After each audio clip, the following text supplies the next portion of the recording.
Amigos de UTV, continuamos con nuestras conversaciones. Antes de conversar con la psicóloga social Yorelis Acosta, me permito recordarles que para participar en nuestras conversaciones puede hacerlo a través del Twitter con la etiqueta numeral EU en vivo. Si quiere ver nuestros contenidos a través del Facebook, puede usar facebook.com/El Universal.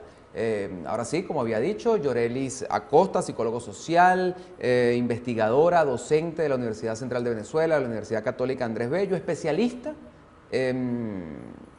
especialista de verdad, porque en el país de alguna manera todos nos hemos vuelto especialistas en el tema de la violencia, pero Yorelis Acosta lo hace de manera metódica, académica, con investigación, con profundidad, y quizás nos puedas ayudar a encontrar causas y la posibilidad de ubicar en medio de nuestra vida cotidiana algún tipo de solución para este tema que tanto nos afecta. Bienvenida, muchísimas gracias por aceptar esta invitación de UTV. No, con mucho gusto, muchísimas gracias. Bueno, bella introducción a un tema tan desgarrador como en el caso de Venezuela, donde hemos visto recrudecer el tema de la violencia. Es importante... Recrudecer porque ya existía, venía con nosotros. ¿Viene junto con la arepa debajo del brazo? Bueno, hay posturas teóricas que señalan que instintivamente nacemos con instintos hacia la violencia, hacia la agresión. Hay pulsiones innatas de defensa y que esas pulsiones, si tú no las canalizas positivamente, se irían hacia el lado opuesto, hacia lo negativo, hacia la destrucción. Todos tenemos la capacidad de responder para defender nuestro territorio, pero esa defensa puede ser proactiva y no destructiva. Entonces, desde esas posturas más teóricas y que dice que todos tenemos, digamos, que el gen de la violencia, hay otras posturas más sociales y culturales donde podemos nosotros aprender a ser violentos o aprender a vivir con más paz, ¿no? De alguna manera eso que dices indica que la defensa de posiciones, de posturas, de pensamientos, de principios, de valores, implica de alguna manera la violencia, o ese es un concepto errado. Defender no necesariamente implica violencia. No, defender es lo que nuestra pulsión haría, defender nuestra postura, nuestro espacio, ¿verdad? Pero cuando tú lo haces desde la agresión, desde la ofensa, desde la amenaza, ya estás entonces cayendo en otro terreno. No desde el diálogo, desde la conversación y la palabra, que sería la forma positiva de, en el caso que estamos hablando, defensa de nuestras posturas teóricas, ¿no? Luego venimos en la práctica con otros valores que son importantes. Y el tema de los valores, aunque pensemos que es efímero, que es una cosa abstracta, son fundamentales para la convivencia, ¿no? El tema del respeto, de la tolerancia. Y pensando en cómo iniciamos la conversación, realmente en Venezuela tenemos un nivel de tolerancia a la violencia muy alto. O sea, siempre, en todos los tiempos hemos tenido violencia, en la calle, en las casas, siempre se han denunciado casos de violencia de distinto orden, desde la violencia psicológica, la violencia simbólica, hasta los temas más crudos. Entonces, crecemos con una tolerancia a aspectos violentos de la vida cotidiana. Detengámonos un poco en ese tema de la tolerancia, porque cuando se apela tanto a lo pacífico, el ser tolerante, el aguantar, incluso en algunos aspectos, en algunas familias, dependiendo de la dimensión de la violencia que se tiene y que se vive y se padece, apelar a esos recursos de la tolerancia, etcétera, ¿no es una forma también de violencia? Por supuesto. O sea, ahí tenemos un techo muy alto para nuestro país. Nosotros toleramos ciertos niveles de agresión. ¿Cómo cuáles? Por ejemplo, un poco para aterrizar toda esta cosa y llevarlo de verdad a la casa de quienes nos si vas por la calle, por ejemplo, no es novedoso de que te estén tocando corneta, acelerándote o apurándote, o muchas veces el de atrás quiere que tú te comas la luz cuando prácticamente te está empujando a violentar una norma, que es el respeto a las señales de tránsito.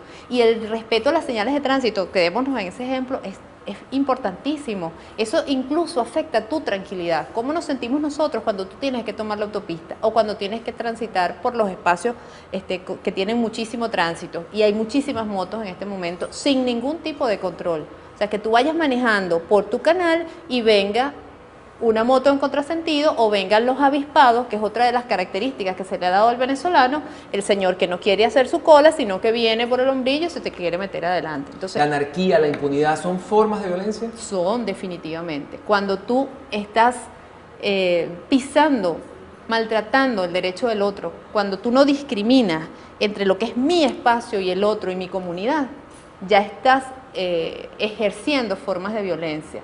Y yo reflexionaba ahora, antes de conversar, ¿por qué somos tan irrespetuosos con el otro? ¿No? ¿Y por qué pensamos que la ley es una cosa abstracta? No, la ley es necesaria. La ley además se creó para que tuviésemos normas de convivencia y que es necesario respetarlas para esta tranquilidad, ¿no? Para confiar en el otro y confiar en nuestras instituciones, para confiar además que el que no cumpla la ley va a recibir un castigo. Pero todos esos elementos los hemos visto deteriorados en el sistema venezolano. Ese tema de la sanción y de la amenaza con la sanción, o como algunos dicen, la advertencia en función de la sanción, es un tema de violencia. Es decir, cuando desde el poder político se anuncia todo el peso de la ley, ¿eso es una acción de violencia o es más bien una ratificación de la fuerza de la autoridad, bueno, para generar respeto, confianza, credibilidad, fuerza necesaria para que todos cumplamos las normas? Fíjate que el concepto de violencia es hacerle daño a otro, pero también tener la intención o amenazar con hacer daño. Ya esas son formas de violencia. Entonces, esas formas desde altos niveles de poder, decir todo el peso de la ley va a caer, si hacen tal cosa, les va a pasar, es una amenaza y es una forma de agresión. Hemos ido en función de los conceptos. Y nos parece normal, ¿verdad? Nos parece normal, sí, bueno, en la vida cotidiana utilizar amenazas cuando incluso a distintos niveles tú eres capaz de amenazar a otro, tú lo estás agrediendo. Claro, la agresión evidentemente genera violencia. Eso ocurre y nos hemos paseado por los conceptos, pero en función del trabajo de Yorelis Acosta como psicólogo social y ya no con ejemplos concretos, sino como sociedad, realmente hasta qué punto la violencia nos está afectando o no nos está afectando, hasta qué punto el destino del país está enmarcado en términos de violencia, sea esta física, sea esta con la consecuencia bueno, que se contabiliza ya en función de 160.000 muertos en los últimos 14 años, sea esta una violencia por el hecho político, por la ideología, sea esta una violencia familiar, un poco, ¿hasta qué punto de verdad la violencia nos está afectando como sociedad? Fíjate, yo he hecho en los últimos 2 años 2 trabajos que creo que han sido muy importantes. Uno es el tema de la salud mental de los venezolanos en contextos de violencia, y ahí se demuestra la relación que existe en lo que es el bienestar, la tranquilidad y la salud mental de los ciudadanos venezolanos que están expuestos a distintos elementos de violencia. Y como hecho fáctico, en ese trabajo se señalan las tasas de homicidios, el número de protestas, el número de robos, y más recientemente estaba revisando el tema de la delincuencia organizada y el secuestro express, que son hechos fácticos que tenemos datos. Todos esos elementos conjugan para definirnos a los venezolanos que vivimos en un contexto violento.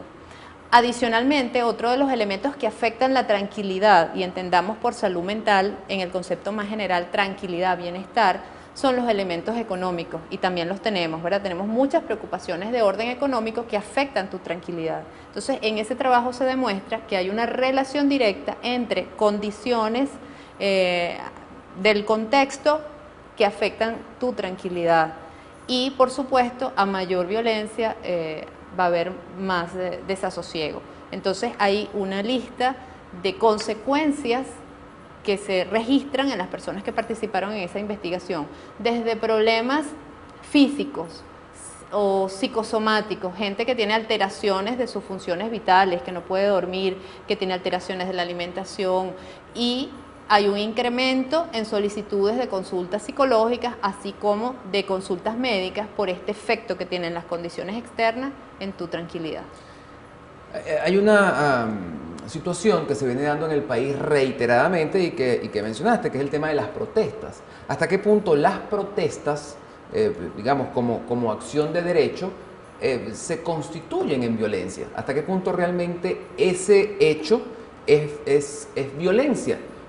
¿O qué es realmente lo violento? Lo que generó que algunas personas en determinado momento decidieran salir a protestar. Claro, cuando las personas salen a protestar es porque ya han agotado canales normales de solicitud para resolver sus conflictos. Cuando la gente va a la calle está diciendo yo tengo un problema y el Estado tiene que resolvérmelo, ¿no? Hay canales regulares para ir canalizando esas necesidades. Cuando esos canales están obsturados, cuando no han funcionado, ¿verdad? Cuando tú agotaste la vía normal o institucional, entonces la gente va a la calle. Obviamente, cuando tú consigues una tranca en la calle, eso afecta a prácticamente toda Caracas, si lo queremos ver así, ¿no? Entonces, por supuesto, también estás violando el derecho a los otros a la tranquilidad y al libre tránsito, pero tienes que verlo en macro y que son problemas que están encadenados y que son, por supuesto, de larga data. Y cuando tú no solucionas, cuando no abordas un problema en su momento y dejas que crezca demasiado, ya la solución es también mucho más compleja. Ahora, y disculpa, todos estos problemas sociales son de larga data y no hay soluciones mágicas. Hacia las soluciones quería ir porque algunos plantean la risa como una solución a la violencia, otros plantean el yoga, otros plantean hacer deporte, otros dedicarle más espacio al entretenimiento, al ocio. ¿Cuál es la solución? Ok, no hay soluciones mágicas, perfecto, no hay la posibilidad de pasar un switch, pero alguna posibilidad debe haber, al menos en el ámbito de lo teórico, de lo académico, de lo investigativo, que genere algunas luces para salir de este atolladero en el que estamos inmersos, que va desde situaciones muy complicadas en recintos carcelarios, por ejemplo, hasta este tema de los asesinatos por un reloj o por un par de zapatos. Exacto. Bueno, primero en las soluciones mágicas que no existen y que cualquier solución o cualquier intervención que aplique el Estado tiene que hacerlo de manera prolongada en el tiempo y sumando esfuerzos. No es posible una solución unidireccional a un problema tan complejo como el tema de la violencia. Mientras tanto, ¿qué podemos hacer los venezolanos? Y los venezolanos creo que hemos hecho muchas cosas buenas y no tan buenas, como protegernos inclusive nosotros mismos, porque el Estado no es capaz, a través de sus instituciones, de resguardar tu seguridad, que es una de las funciones fundamentales del Estado. Mientras esperamos este orden en el país, ¿qué podemos hacer nosotros, verdad? Para evitar o para recuperar nuestra tranquilidad. Yo siempre les digo a las personas que tengo cerca que es necesario, como tú bien dices, un ejercicio físico, alguna actividad física positiva, porque cuando estamos estresados, cuando nos afecta la violencia, cuando estamos tristes, siempre hay un componente fisiológico negativo, la gente se siente triste o hay alteraciones de las funciones fundamentales. Para combatir esa energía negativa, tú tienes que hacer alguna actividad positiva y esas actividades son caminar, hacer ejercicio. A lo mejor no tienes el tiempo de irte a nadar o a practicar un deporte, pero tienes que buscar una forma de drenar esa energía negativa, ¿no? De quitarle espacio a lo negativo con una energía positiva. Escuche música, baile en su casa, cómprase un CD y practique. Hay gente que se organiza en sus edificios y entonces en planta baja contratan a alguien o entre varios se ponen de acuerdo y tienen una sesión de baile, ¿no? Si eso es lo que te interesa, pero obviamente tenemos que tener espacios de resguardo y de tranquilidad y de drenar esa energía negativa que nos está afectando. Una última pregunta antes de concluir esta conversación, Yoreli. ¿Hay algún tipo de precedente respecto a cómo solucionar el problema de la violencia? Algo que haya ocurrido en algún lugar del mundo o incluso aquí mismo en el país, claro, que en épocas de convulsión, como probablemente esta que vivimos, se haya conseguido una fórmula, si no mágica, sí efectiva, para salir de este atolladero y recobrar un poco una normalidad mínima, Sí. que no implique resignación, pero al menos donde no se respire este clima de violencia. Fíjate que si vemos los índices de inseguridad, ¿verdad?, que es uno de los elementos para medir el grado de violencia de las sociedades, a finales de los años 80, Venezuela no califica como un país violento, porque nosotros estábamos por debajo de 10 como tasa de homicidio, ¿no? La Organización Mundial de la Salud, preocupada por este flagelo que es la violencia, decide invertir en América Latina y Venezuela queda fuera de ese trabajo porque estábamos por debajo de 10, que sería como el indicador alarma. Cuando una sociedad toca el 10 o supera, el Estado debe hacer mayor esfuerzo en proteger a sus ciudadanos y, por supuesto, revisar sus políticas de seguridad. Hoy día nosotros tenemos, ¿recuerdas qué cifra estamos manejando? Altísima, estamos alrededor de 80. Sobre 50 cifras oficiales. Hace poco el Observatorio Venezolano de Violencia señala que estamos sobre 70, de 10 a 70. Ese es el caos que sentimos nosotros. Pero tenemos el ejemplo de Colombia, que lo tenemos aquí al ladito. Ciudades como Medellín llegaron a tener 90, hoy día están en 37. Entonces, ¿qué hicieron los colombianos? Que comenzaron a descender, por supuesto no mágicamente, como digo, tienen 10 años trabajando el tema de la paz, de la cultura de paz, en vez de la cultura de la violencia, de intervenciones a varios niveles, a niveles, muchos espacios de recreación, los que tenemos la oportunidad de ir a Medellín, muchos espacios de recreación, de convivencia, confianza en tus instituciones, confianza en el otro, confianza en tus espacios públicos, que tú puedas ir a una plaza y que sepas que estás resguardado y que no te va a pasar nada, ¿no? Todos esos elementos están haciendo que Colombia en estos momentos tenga ciudades ejemplo de lo que se puede hacer. A la vez me pregunto, ¿qué hicimos mal nosotros, ¿no? Esa es una pregunta. O que no hemos hecho, o que hicimos para que nosotros vayamos en la dirección contraria.